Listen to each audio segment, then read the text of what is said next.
Alright.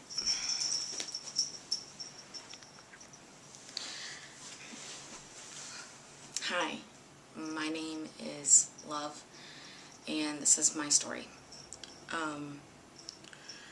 I am choosing to leave some details out, but I'm basically going to tell you everything. There's just like little stuff that I know would hurt other people if I said it. So, when I was younger, I didn't really know how to control my emotions. So whenever I felt something in abundance, I would start to cry. Everyone started calling me crybaby, like even adults. So I soon became that girl in school that everyone knew of. Like, everyone knew my name, everyone knew who I was because of it. Which isn't really, sorry, my nose is running.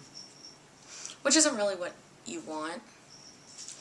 I was very lucky to have 4 girls who had my back through most of school. My friend Missy, my friend Cassie, my friend Brianna, and my sister. And it never really got better. And it started off as innocent, just like name calling, and kids would they would tease me into corners, as weird as that sounds. I once hid in the boys' bathroom, so I didn't have to deal with it. And this is in grade school. I got blamed for a lot of stuff just because the teachers thought they could easily blame it on me. And I got hurt by not only my peers, but by adults who should have been sitting there, you know, protecting me from all the crap that I went through. And I was lucky that, you know, there was a handful of people that did understand. But when I went into middle school, it got worse. I got bullied on a daily basis. Riding the bus started out as fun because, you know, I'd never ridden the bus before and it seemed like fun. But I would be constantly ridiculed no matter where I sat. Like, people would yell things from the other side of the bus and throw things at me. And, like, I'm not saying that I grew up in a bad neighborhood, but there were some really shitty kids at my school. And I once got threatened because I was going to the bathroom at the same time these 2 girls came in and started talking about something. Like, I was already in the stall and they started threatening me. And I tried going to counselors and I tried going to, you know, the teachers, and a lot of the time they just told me to deal with it. And the one time that a counselor did give me a way to cope, it ended up getting me in trouble because she told me to write in a notebook everything that I felt, and everything that I felt I wanted to make them feel. And I ended up getting in trouble. Toast. Not on the carpet. You have a scratch and post. The cat's being weird. I never got dates. I never got asked out. And a few of my friends, one in particular, would always sit there and tell my crushes that I liked them, and I literally got laughed at. And it really takes a toll on you, you know, psychologically. I was never the pretty girl, so when I get dolled up and when I do these videos and when I go out, I dress really, really nice because I want to prove to the world that I am pretty and that I am beautiful, because for most of my adolescent life, no one told me. So it was really, really rough. I didn't have that many friends. I had mainly the same friends, but I never really got to see them during school. But there were a few people that I remember and that I actually found on Facebook now. And so if they see this, you know, thank you. There was this girl in my technology class named Bianca, and every single day you had a different partner, and I had no friends in that class. I had nobody that was on my side. And one day just all the guys were hounding on me and calling me names, and like I'm just trying to duck my head, just trying to get away from it all, and she turned around and stood up for me. And she was their friend, and it really meant a lot to me. And there was another girl, Andrea Fogel, and she, just the sweetest girl in the face, and she never was mean to me and stood up for me when I was in grade school. When I got to high school, I started to learn to feel nothing at school. I started to learn how to become invisible, and you know, I'm a very outgoing person when I'm around my friends, but to be perfectly honest, I'm still very, very shy. I don't like change, and I don't like any of that. So when I got to high school and boys started turning into a bigger thing, I just stopped. And if my friends did like pressure me into actually telling a guy that I liked him, it always blew up in my face, except for twice.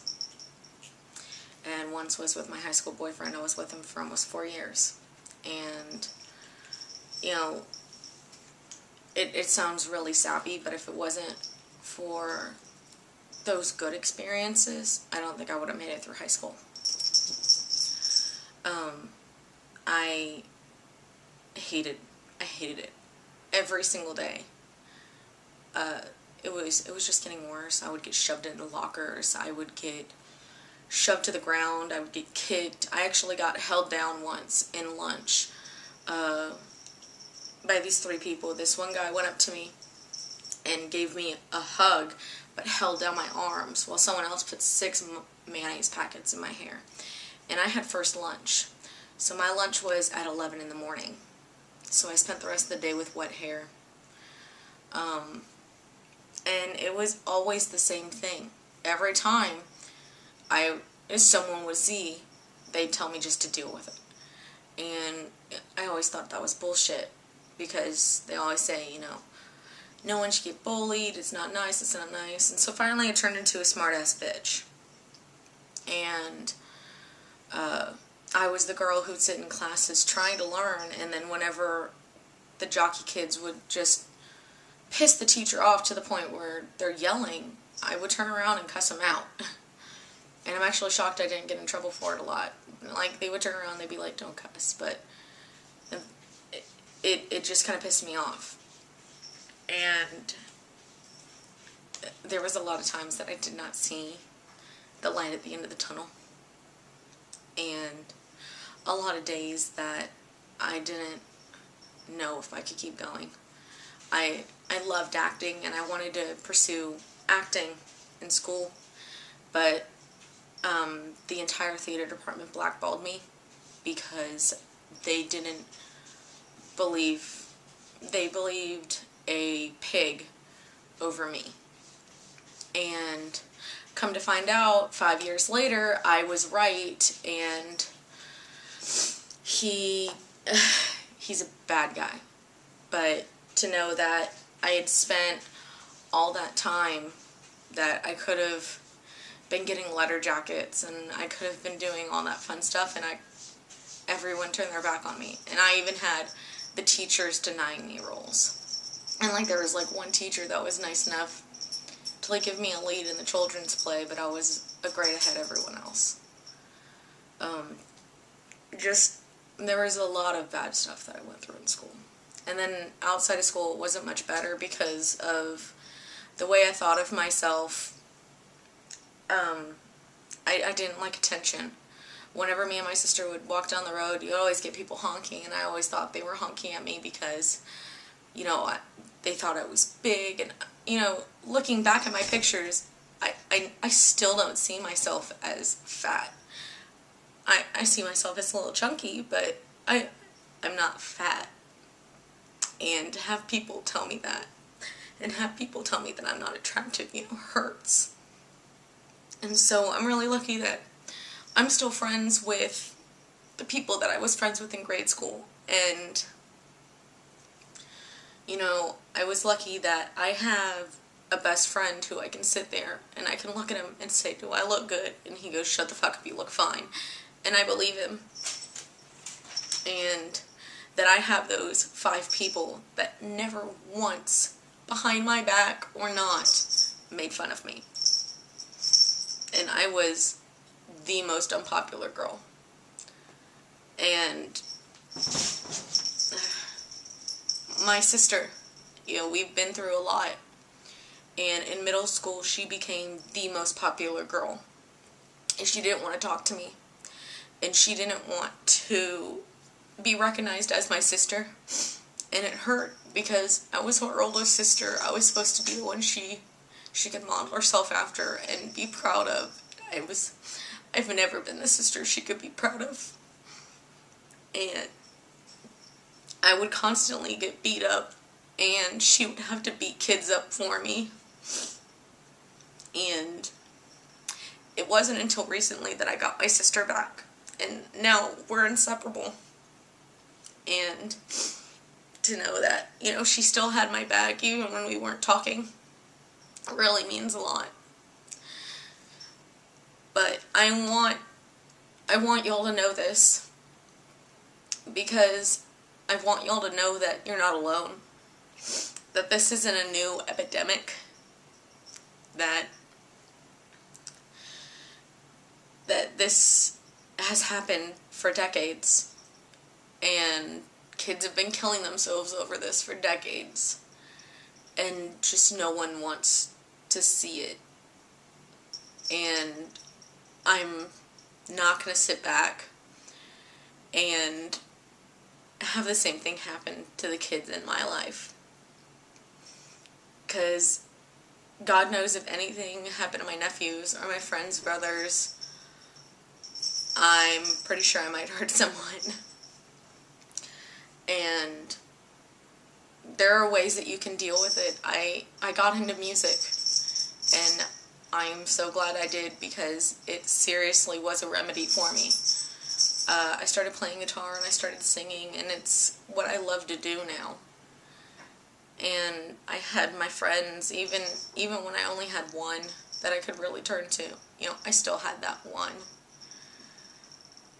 And just because you're too ashamed to talk to your parents doesn't mean you should be too ashamed to talk to someone else. There's always someone you can talk to. And there's even anonymous hotlines you can call. And I really hope that hearing my story helps at least one person realize they're not alone. Realize that I know how they feel. And realize that it all changes after high school. I'm no longer that girl anymore. At all. And I realized that when I was with my ex, and I was looking at makeup and flat irons, and he goes, since when are you a girly girl? And I'm not that same girl, and I refused to ever be that girl again. I refused to ever let someone tell me who I am or what I should feel like. And no one should ever tell you how you are. I really hope this helps someone. I really don't know how to end it. There'll be another video soon of another story.